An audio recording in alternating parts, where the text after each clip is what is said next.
looking at when we first started talking about how we would set up our own SPF record.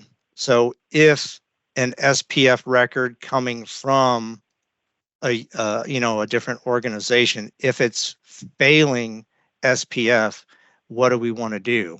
So if the organization is using SPF or it's being spoofed, and the user says it's coming from XYZ organization, but the threat actor is spoofing that, how do you want that to handle that? So we can come in here in the anti-spam policy on the inbound and say, if SPF is failing, just block it.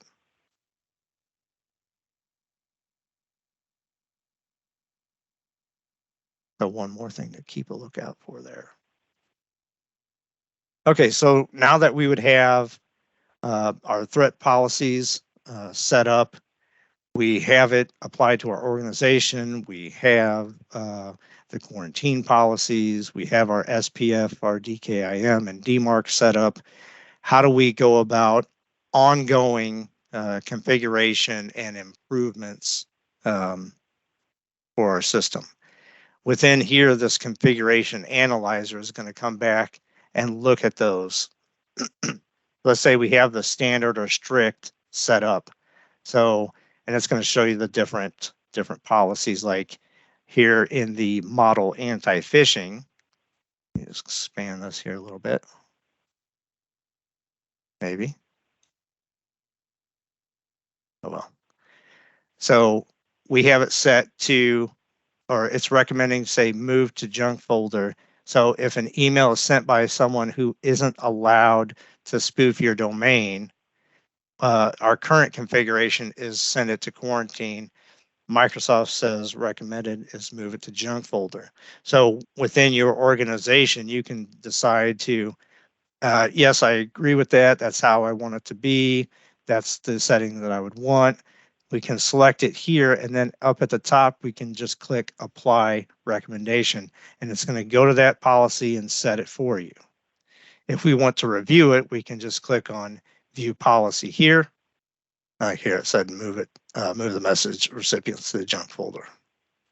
Or if it was this one, move it to junk folder. So those, based off of those recommendations, you can start to tune based off what Microsoft is seeing out in the organization. Here, bulk email threshold for anti-spam on the default one changes 7 to 6, right? Do we agree with that? Apply it. What about under strict recommendations? Right, we can start to look through these and see if we include custom domains, change true to false, right? But we don't have a custom domain on this one. So it's just going to be different for your organization. We can start to look at any of the drift or history to see what changes have been occurring over time. So you can see here that today that we changed the ZAP to true, right? And you can see here that's increasing our security or decreasing, right?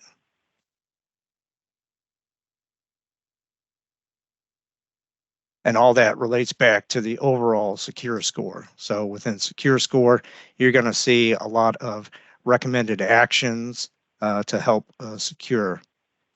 And as we get these built out, you would see identity, devices, apps, and there's one more that I can't remember off the top of my head. But within those recommended actions, you may see other ones in here. Ones that are completed, ones that you need to work on. What is the overall history of those settings? And how do we go about comparing ourselves to other organizations? So something nice to go and look at to see how you compare to organizations of similar.